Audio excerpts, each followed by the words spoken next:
Hey guys, how's it going? Hope you're doing well. My name is Crown, and today I'm going to read you some very interesting stories that I hope that you're gonna love. And now, without further ado, let's go!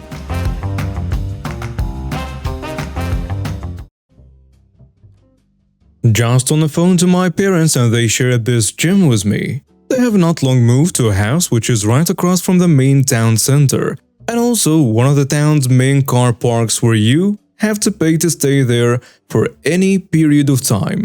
A few days ago, my dad was unloading something from his car outside of his house. Boot up, or trunk to our American friends, when an old woman came storming up to him, waving her walking stick around. I'm sick of you people. Sorry, love? I said I'm sick of you people. Clogging up our streets because you can't be bothered to pay for parking. It's a disgrace. It's just laziness. My dad didn't say anything and let the woman continue on till she ran out of steam. Most of her tirade was along the same vein.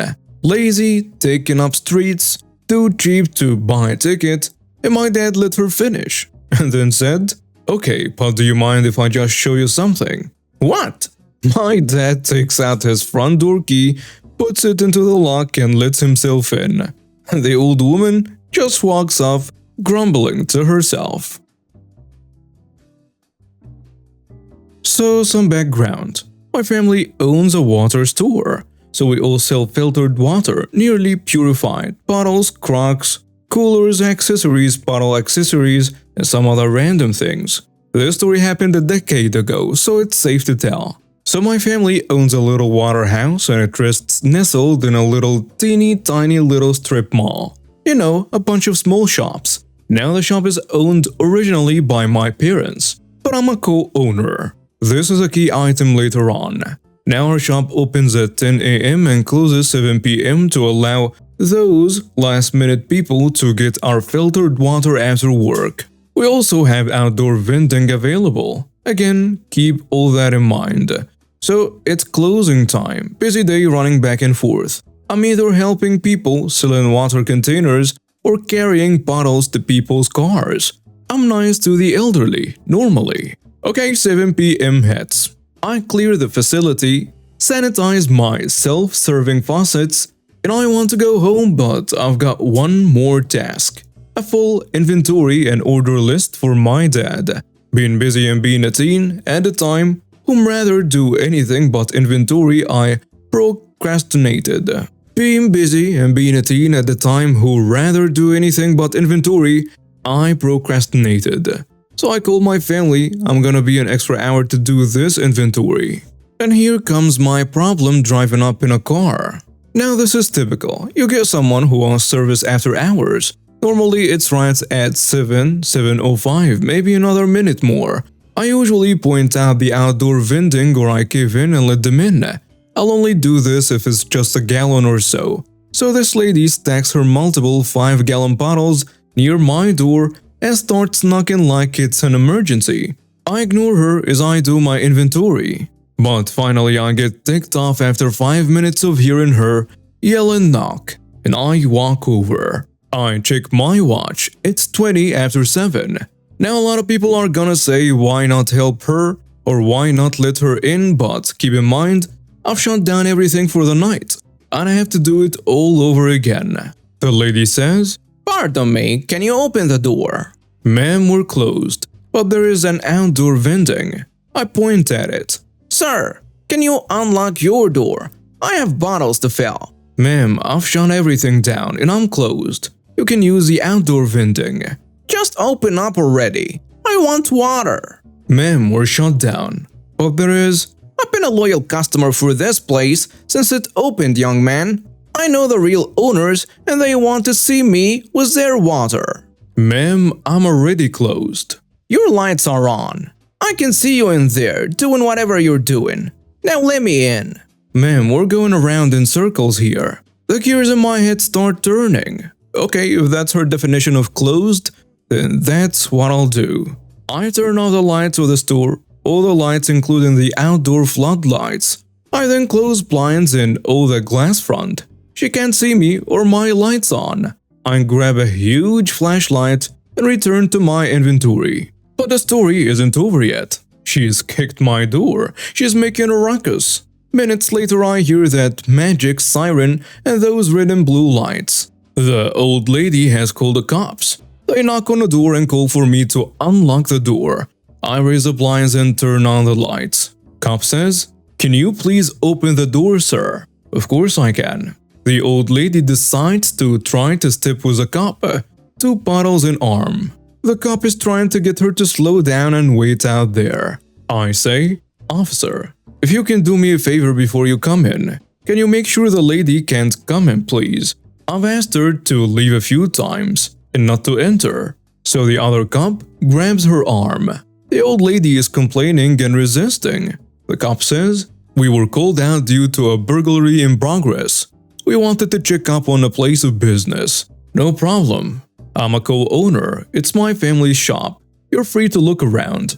He asks and I hand him my driver's license, and he holds on to it, calls it in.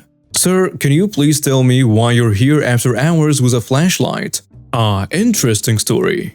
And I proceed to tell my tale. The cop is unsure what to make of this. He says, "Well, we got a call from who I'm guessing is someone in the area or this lady outside saying you're running around suspiciously in the building. If you'd like to, you can call my pops, the owner of the store. If you'd like, I'll keep my arms up where you can see them, and there is a list of emergency contacts over there near the counter. That won't be entirely necessary. The owner's number is the one on the top." He calls my pops. "Yes, this is Cop 1. Yes, this is Police Officer X. Sir, we have a gentleman in your shop claiming he's your son and doing inventory." Uh-huh. Okay, thank you for your time. Yeah, he's in no trouble. You enjoy your night." Then the cop turns to me. "Sir, you can resume your work, but please with the lights on from now on." He goes out the door and the lady is still standing there with her bottles. She's trying to push past him. The other cop grabs her arm again, and they start to talk with her. I fought every fiber in my being not to listen in to what was going on out there. That until raised voices came next. "Ma'am, you can either use a vending outside here or go to another place. I suggest you go somewhere else," the police officer told her. Next I hear bottles being bounced from being thrown around, and she ended up leaving in a police car with the cops. We never saw her again. Her grandkids rediscovered our shop and still gets water from us. When I was growing up, my big brother was always a pain to me. He had some anger issues and whatnot, and since he was 9 years older than me, he thought he was allowed to run the show. He would lock me out of the house when he was supposed to be babysitting me. He would do fun things like pinning me down and tapping me in one spot on the head, which he called Chinese water torture. He told me I was half alien when I was 5 because we're only half siblings, and I couldn't figure out what the other half was, and he was just a bad person all around. Bonus revenge. One time when he was playing the lock OP out of the house game, I snagged the phone and called 911, cried into the receiver, and hung up. Then I put the phone down and ran like hell. Turns out they called back and my brother couldn't answer because the phone was locked outside with me, so they sent police cars out. My brother had fun explaining that one to my parents. Well, one day I had enough. He had all these gaming consoles and stuff that were considered hot crap at the time. He never let me play with them and I thought that was rude, so I planned my revenge. One summer he went away all summer long and left his car in our barn. He also left all his little plastic game save things. I don't know what they are called. They are little cards that you would save your game to, and each card was a different game in his room. Well, I went into his room and took all the cards I could see and buried them around the property. But did I stop there? No. He had a glorious car in the garage that was just begging to be messed with. So what did I do? I took a jar of pickles and I dumped the whole thing in the back of his car. Now keep in mind that it gets hotter than a billy goat's butt in a pepper patch during the summer. And by the time he got back his car smelled terrible. But that's not even the best part. He was moving across the country after that summer to go live in Arizona, and he had no choice but to take the car that smelled like death and sweet, sweet revenge. It was a cold winter day, and I had just finished my weekly grocery shopping trip with my service dog Max. We were walking home enjoying the crisp air when suddenly, out of nowhere, I felt a cold rush of water hit me and Max. I was in shock and didn't know what had just happened. As I looked up, I saw Karen, my neighbor from a few houses down, holding a water hose with a smirk on her face. She had drenched me and Max with water. I couldn't believe it. I asked her what was going on and she said, "You always let your dog poop in front of my house. I had enough of it." I was taken aback by her accusations. I tried to explain to her that Max is a service dog and doesn't poop on the sidewalk, but Karen didn't want to hear any of it. She just kept on ranting and raving about how she was sick and tired of people letting their dogs poop in front of her house. Max started to bark, and I knew he was getting upset too. I couldn't believe that Karen had done this to us. I had to do something to make sure she would never do this again. I knew I had to take action, and it had to be swift. I instantly picked up my phone and called 911. Her action was intentional, and she fully drenched both of us in a cold winter. We were shivering, and this could easily turn into something way worse. A few minutes later, the police arrived. Karen told them that I had been letting my dog poop in front of her house, and she was tired of it. The police officer looked at me and asked if this was true. I explained that Max is a service dog and doesn't poop on the sidewalk. I also told them that I was the one that called them simply because this woman has intentionally assaulted me and my dog, and that I would like to press charges against her for what she did to us. The police officer turned to her and asked her, "Did you drench this lady and her dog?" She answered, "Yes, but I have every right to. Her dog always poops right in front of my house, and she never picks up after him." "Do you have any proof or evidence that supports these claims of yours?" "Well, I know what I'm telling you." "Well, yeah, that's not gonna cut it. All I'm seeing now is a lady drenched with water along with her trained service dog, claiming that you did this to them deliberately, and you confessed to doing that because of something you can't really prove they were the ones that did it. Plus, you just can't go around drenching people with water and accusing them of something they didn't do." Karen lost her temper and tried to physically attack me, but the police officer quickly intervened and handcuffed her. The officer asked me if I wanted to press charges, and I said yes. Karen had crossed a line, and she needed to be held accountable for her actions. The police officer took my statement and drove Karen to the station for processing. A few days later, I received a call from the police department. They told me that Karen had been charged with assault and battery, and she had to appear in court. I was happy to hear that justice was being served. The day of the court hearing arrived, and I dressed in my best outfit to make sure I looked presentable. I brought Max with me as he was my constant companion and also my service animal. When Karen arrived at the court, she looked angry and frustrated. She was accompanied by her lawyer, who looked equally as agitated. As the court session began, the prosecutor called me to the stand, and I shared my side of the story. I explained how Karen had drenched me and Max with water and accused us of something we hadn't done. I also told them about me calling the police over this, which ultimately led to her losing her temper and attempting to physically attack me. After my testimony, Karen's lawyer called her to the stand and she started to explain her side of the story, but it was clear that she was lying. She kept changing her story and contradicting herself. It was obvious that she was trying to save herself from getting into more trouble. The judge wasn't convinced with Karen's testimony, and it was clear that he didn't believe a word she was saying. After a few minutes of discussion, the judge finally made his decision. He found Karen guilty of assault and battery and ordered her to pay a fine. As Karen was leaving the courtroom, she tried to approach me and apologize, but I wasn't interested. I knew that her apology wasn't genuine, and she was only saying it to save herself from getting into more trouble.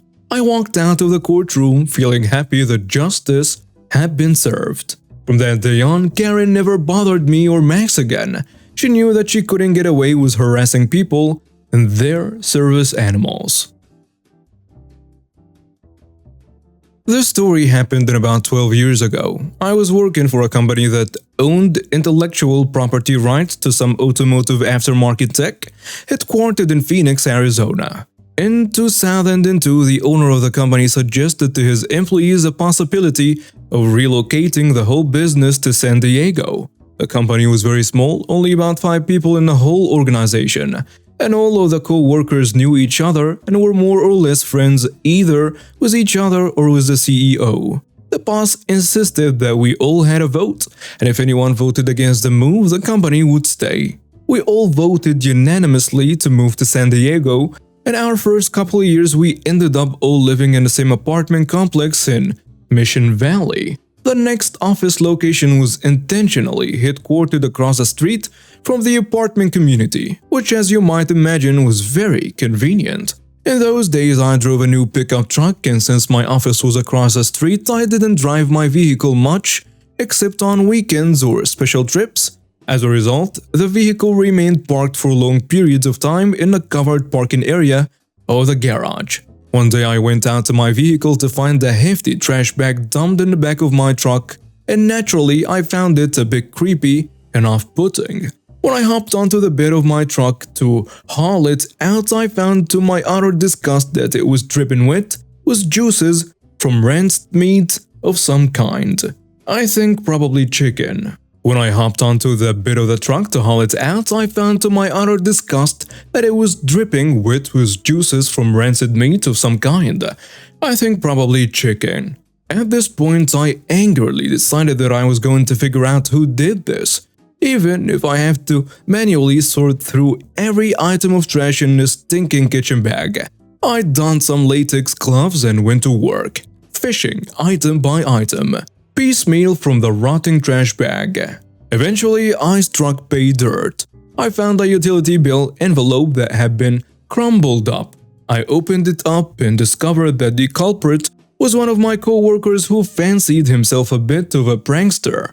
Said offender, I'll call him Cam, lived in the same apartment phase as I did, just a few doors down. First, a little context. Back in those days, I was fascinated with lockpicking. I owned among other things a lockpick gun, which admittedly requires very little skill to operate. Aside from that, it's convenient because they are quicker than using a rake or individual picks. I also own some basic phone testing equipment, including a gray bar telco lineman test set. With some effort, I succeeded to locate the telco phone utility closet on my floor and was able to let myself in. I do not remember if I had to use an ANI line to identify scam circuits or whether the termination points were labeled, but I did manage to locate the ring and tip for his pair. Then using the lineman set, I was able to use 70 to activate the call forwarding feature. This was SPC AT&T in those days. I forwarded all of his calls to the local Jack in the Box restaurant. More context. My co-workers all teased me incessantly because I refused to eat at the Jack in the Box because, well, I simply didn't like the food. This would make it subtly obvious at some point that I was a person responsible, since Jack in the Box was a running office joke by this time. After forwarding his line, I cross-connected the ring and tip, which shorted the line out. Status: line was dead and calls were forwarded to Jack in the Box. I can't believe that I had hacked his phone service provider switch. Yes, he was gullible, and let him beg for 2 days before undoing the damage. Meanwhile, everyone in the office thought it was the funniest revenge they had ever heard of and agreed the response was appropriate. And now we have reached the end of today's stories. Thank you for watching and see you next time.